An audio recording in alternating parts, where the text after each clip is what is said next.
Boy, leave me alone. Let me go. I don't want nobody. Okay, so yeah, I'll be making lasagna today, and as you can see, I already have the lasagna pasta, and I'll be putting the oil in the pot. I don't have any measurements or anything, but anything that suits you, that's perfect. I went ahead and chopped off different peppers, and then my ground beef right here is cooking.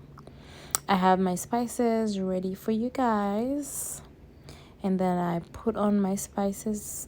You can pick whatever spices that you want, to be honest. Like I did mine, you would pick whatever you want, but make sure your spices are spicing. Yeah, and then you go ahead and put your peppers. Make sure you mix, and then after that, you're basically gonna let it, after you mix, just cover it up and let it boil for like 15 minutes. You're gonna add your garlic. I added garlic paste because I didn't add any garlic in the beginning, but that's like the best. I used 1 bottle, and then I stirred it up and I let it boil for like 15 minutes. But look at how good that thing looks.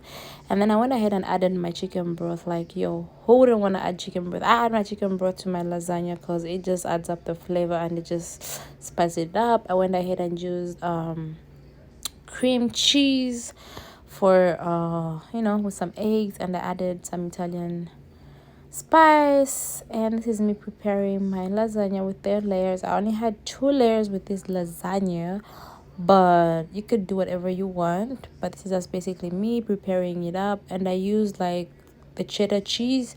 It's like the best cheese ever, and I just made it up. Like I made sure that I had cheese, a lot of cheese everywhere.